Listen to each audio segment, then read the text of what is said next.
여러분은 혹시 남녀의 성 염색체가 어떻게 되는지 아시는지요? 남자는 XY이고 여자는 XX입니다. 남자의 X와 여자의 X가 만나면 딸이 태어나는 것이고, 남자의 Y와 여자의 X가 만나면 아들이 태어나는 것이지요. 그러니까 남자에게서는 딸이 태어날 수도 있고 Y가 있으므로 아들이 태어날 수도 있지요. 여자는 X만 있으니 딸만 낳을 수 있어요. 이는 하나님께서 여자를 무시하신 것이 아닙니다.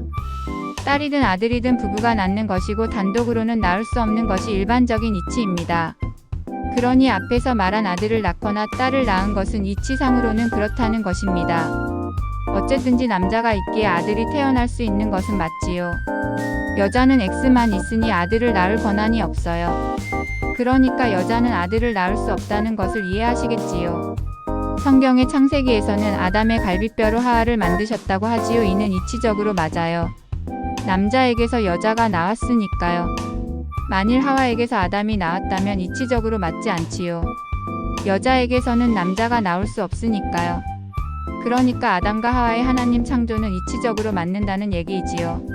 그런데 여자가 남자를 낳은 경우가 인류 역사상 딱 한 번 있었습니다. 바로 마리아의 동정녀 탄생인 아들 예수 그리스도의 태어남이십니다. 더군다나 남자의 정수 없이 마리아가 아들인 예수님을 낳았다는 사실은 여자가 아들은 절대로 낳을 수 없다는 것에 구애받지 않은 전무후무한 일입니다. 그렇다면 그것이 어떻게 가능했나요? 바로 하나님의 성령님으로 가능했습니다. 그러니까 하나님께서 여자를 무시하신 것이 아니지요. 하나님께서는 이 불가능한 일을 가능하게 하심으로 예수 그리스도만으로 인류를 구원하실 결심이 절대로 바뀔 수 없다는 것을 명백히 하셨습니다. 예수님께서 십자가에 달리시기 전날에 예수 그리스도께서는 겟세마네 동산에서 이렇게 기도하십니다. 하나님 아버지께서는 전능하십니다. 그러니 내일 제가 져야만 하는 십자가에서 저를 면하게 하시고 다른 방법으로 세상을 구원하여 주시옵소서. 하나님 아버지께서는 이때 침묵하셨습니다. 결국 주님께서는 아버지의 뜻대로 되기를 원하나이다 하고 십자가를 지셨습니다. 결론적으로 하나님의 인류에 대한 모든 계획은 절대로 변할 수 없다는 것을 하나님께서는 확실히 하셨습니다. 예수님께서 십자가 상에서 다 이루었다 라고 말씀하셨지요. 이는 과거와 현재와 미래 그리고 천국과 영생의 모든 것이 이 십자가의 일로 다 결정이 났다는 의미입니다. 예를 들어 이 세상이 모두 끝나고 지옥에서 고통받는 불신자들이 너무나 고생하는 것을 보신 하나님께서 아유 불쌍해라. 이제는 조금 고통에서 풀어줄까? 이렇게 하시지 않으신다는 것입니다. 예수님께서 이스라엘 땅에 실제로 오셨을 때 예수 그리스도께서는 정말로 두려워하실 분이 딱 한 분이신 하나님 아버지라고 말씀하셨어요. 하나님께서 전능하시거나 위험이 있으시거나 해서 두려워하란 말씀이 아니라 사람들을 지옥에 보내실 수 있으신 하나님 아버지를 두려워하라. 참으로 그를 두려워하라. 왜요? 한번 하나님께서 진노하셔서 사람들을 지옥에 보내시면 그것으로 사탄과 그의 추종자들을 영영 끝나고 다시는 번복이 없으시기 때문입니다. 그러니 한번 지옥에 가면 다시는 소망이 없으니 바로 그렇게 하실 수 있으신 하나님 아버지를 정말로 두려워하라는 것입니다. 사람들이 태어나서 지옥에 가는 것만큼 더한 불행이 없습니다. 우리들은 일단 세상에 태어난 이상은 반드시 천국에 가야만 합니다. 그런 성도들만이 이 세상에 태어나기를 진짜 잘한 사람들입니다. 그것은 예수 그리스도를 내가 믿으면 됩니다.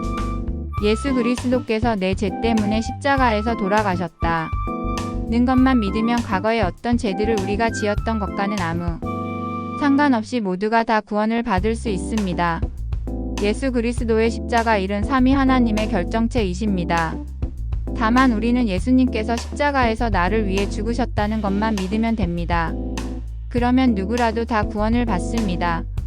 인류 역사상 유일하게 죄가 없으신 예수님의 십자가 죽으심의 대속만이 인류의 모든 죄를 사하실 능력이 있습니다. 죄가 없으신 주님께서 죄가 있는 인류를 대신하셨기에 우리의 죄를 사하심이 효력이 있는 것입니다. 다만 그 구원의 조건은 예수 그리스도를 믿으면 누구든지 천국에서 영생을 얻는 것으로만 가능하도록 하나님께서 아주 못 박아 놓으셨습니다. 예수 그리스도를 믿고 믿지 않고는 각 사람의 자유의지입니다. 하지만 자유는 그 책임도 따른다는 것을 여러분이 아실 것입니다. 하나님께서는 강제로 예수 그리스도를 믿으라고 하시지 않으십니다. 물론 그렇게 하실 수 있으십니다. 하지만 우리가 하나님의 뜻에 동의할 때만 하나님께서는 우리에게 구원을 주십니다. 그러시는 이유는 하나님께서는 산사분이시기 때문입니다. 하나님의 사랑을 결코 강제가 없습니다. 그러니 우리도 하나님을 자원해서 사랑해 드려야 하지 않겠어요? 사도행전에는 천하 인간의 구원을 받을 만한 다른 이름을 우리에게 주신 일이 없다. 라고 하나님께서 기록해 놓으셨습니다. 오직 예수 그리스도 한 분을 내 구세주로 믿을 뿐이십니다. 전능하신 하나님 아버지께 거룩하신 성령님을 의지하여 예수 그리스도의 이름으로 기도드립니다. 아멘.